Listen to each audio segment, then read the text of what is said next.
Salam sahabat-sahabat sekalian, jumpa kembali dengan saya dalam layanan mengungkap fakta kebenaran yang samar-samar supaya menjadi terang benderang. Kali ini saya mengajak sahabat-sahabat sekalian untuk mengungkap fakta misteri tentang mimpi menurut Alkitab. Seperti kita tahu bahwa setiap manusia normal pasti pernah mengalami mimpi. Baik mimpi yang menyenangkan maupun mimpi yang menyeramkan. Baik anak-anak maupun orang dewasa. Tidak jarang dalam mimpi-mimpi kita menyisakan misteri yang membuat kita menjadi penasaran dan bertanya-tanya. Mimpi ini artinya apa? Apa ini dari Tuhan atau dari kuasa yang lain? Nah, setiap daerah atau tradisi memiliki cara tersendiri untuk menyikapi tentang mimpi. Makanya tak heran kalau banyak buku-buku yang beredar tentang menafsirkan dan menyikapi tentang mimpi-mimpi. Di daerah saya misalnya memiliki cara yang unik dalam menerjemahkan tentang mimpi. Biasanya memaknai mimpi dengan cara yang terbalik atau bertolak belakang dengan apa yang dimimpikan. Contohnya, kalau kita mimpi pesta, maka itu pertanda ada kedukaan. Sebaliknya, kalau kita mimpi kedukaan, maka dipercaya sebagai pertanda akan ada berita sukacita. Kalau mimpi menerima uang, itu artinya akan mengeluarkan uang. Sebaliknya, kalau kita keluar uang, itu pertanda menerima uang. Tentu setiap daerah tidak selalu sama dalam menyikapi mimpi. Saudara-saudara, kalau kita telusuri Alkitab, setidaknya kita dapat temukan 3 hal yang menjadi sumber atau penyebab seseorang bermimpi. Pertama adalah mimpi yang disebabkan oleh karena banyak kesibukan. Pengkhotbah 5 ayat 2 berbunyi, karena sebagaimana mimpi disebabkan oleh banyak kesibukan, demikian pula percakapan bodoh disebabkan oleh banyak perkataan. Misalnya, kegiatan sehari-hari terbawa mimpi. Contohnya, kalau sepanjang hari kita habiskan dengan amarah, biasanya bisa juga terbawa di dalam mimpi sampai tidur dengan marah-marah. Atau ada seseorang yang tidak bisa melupakan mantan pacarnya misalnya, lalu itu juga bisa terbawa sampai tidur karena mimpi itu merupakan pengaruh kejiwaan di bawah alam sadar kita. Kedua, mimpi bisa berasal dari kuasa gelap atau kuasa si jahat. Yeremia 29 ayatnya ke-8, sungguh beginilah firman Tuhan semesta alam, Allah Israel, janganlah kamu diperdayakan oleh nabi-nabimu yang ada di tengah-tengahmu dan oleh juru-juru tenungmu. Dan janganlah kamu dengarkan mimpi-mimpi yang mereka mimpikan. Artinya, mimpi itu bisa ditunggangi oleh kuasa gelap.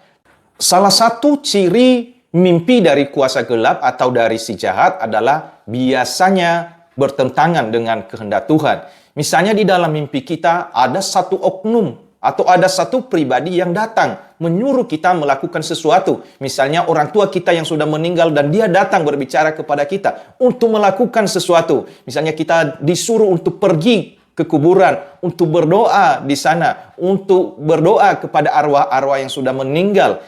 Jelas bahwa kalau mimpi seperti itu bertentangan dengan kehendak Tuhan dan itu pasti bukan dari Tuhan. Jadi jelas, mimpi yang dari kuasa gelap itu selalu membawa kita menjauh dari kebenaran firman Tuhan. Sumber yang ketiga adalah mimpi yang memang berasal daripada Tuhan. Dan ini juga kita banyak temukan di dalam Alkitab. Misalnya, pertama kali dicatat di dalam Kejadian, pasal 20 ayatnya yang ketiga, tentang seorang yang bernama Abimelekh yang mengambil perempuan yang sudah bersuami, yang tidak lain adalah istri Abraham. Dalam peristiwa itu dikisahkan Allah datang pada malam hari kepada Abimelekh dan ia berfirman kepadanya, engkau harus mati oleh karena perempuan yang telah kau ambil itu sebab ia sudah bersuami. Lalu bagaimana membedakan mimpi itu dari Tuhan atau bukan? Mimpi dari Tuhan selalu disertai dengan pesan yang jelas dan tujuan yang jelas. Contohnya, mimpi Abimelek tadi tidak perlu penafsiran karena pesannya sudah jelas. Contoh yang lain adalah kisah tentang Yusuf, tunangan Maria, yang bermaksud menceraikan calon istrinya itu karena telah mengandung, bukan dari dirinya. Matius 1 ayat 20, tetapi ketika ia mempertimbangkan maksud itu, malaikat Tuhan nampak kepadanya dalam mimpi dan berkata, Yusuf, anak Daud, janganlah engkau takut mengambil Maria sebagai istrimu, sebab anak yang di dalam kandungannya adalah dari Roh Kudus. Jadi jelas, ini tidak perlu lagi penafsiran. Namun dalam kasus-kasus tertentu, terkadang mimpi dari Tuhan disampaikan melalui simbol, sehingga membutuhkan penafsiran. Dan bila itu dari Tuhan, biasanya Tuhan juga menyediakan penafsir yang merupakan karunia dari Tuhan juga. Seperti Yusuf memberi pengertian mimpi juru minum, mimpi juru roti ketika mereka sedang ada di dalam penjara. Juga ketika Yusuf memberikan pengertian mimpi Firaun. Contoh yang lain adalah Daniel ketika ia memberi pengertian mimpi Raja Nebukadnezar. Jadi mimpi dari Tuhan pasti ada pesan yang ingin disampaikan, baik secara simbolik maupun secara terang benderang. Saudara-saudara, mimpi yang dari Tuhan pasti selalu selaras dengan firman Tuhan. Bila bertentangan, artinya itu bukan dari Tuhan. Misalnya, mimpi untuk mengambil istri orang, itu pasti bukan dari Tuhan. Atau mimpi menang main judi, ya itu bukan dari Tuhan. Karena cara kerja Tuhan memberkati orang bukan mengadu nasib.